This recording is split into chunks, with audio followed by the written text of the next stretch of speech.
আমি ভিক্ষা করে ফিরতেছিলেম গ্রামের পথে পথে। তুমি তখন চলেছিলে তোমার স্বর্ণরথে। অপূর্ব এক স্বপ্ন সম লাগতেছিল চক্ষে মন। কি বিচিত্র শোভা তোমার, কি বিচিত্র সাজ।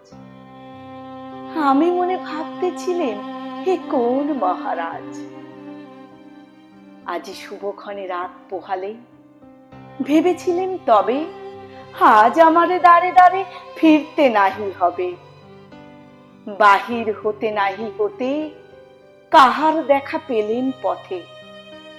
চলিতে রথ ধন ধান্য ছড়াবে দুই ধারে, মুঠা মুঠা কুড়িয়ে নেব নেব ভারে ভারে। দেখি সহসা রথ থেমে গেল আমার কাছে এসে। আমার মুখপানে চেয়ে নামলে তুমি হেসে।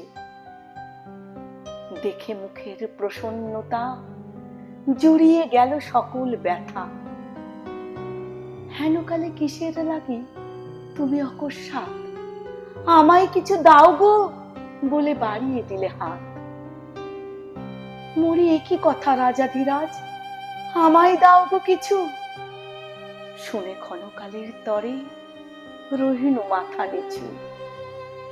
তোমার কি বা অভাব আছে ভিখারি ভিক্ষুকের কাছে?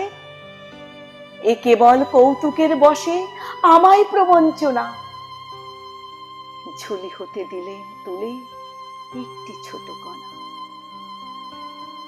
যবে পাত্রখানি ঘরে এনে উজাড় করি, এ কি ভিক্ষা মাঝে একটি ছোট সোনার কণা দেখি। দিলেন যারা আজ ভিখারিরে স্বর্ণ হয়ে এলো ফিরে। তখন লাগে চোখের জলে দুটি নয়ন ভরে। তোমায় কেন দিইনি আবার সকল শূন্য করে, কেন দিইনি আবার সকল শূন্য করে, সকল শূন্য করে।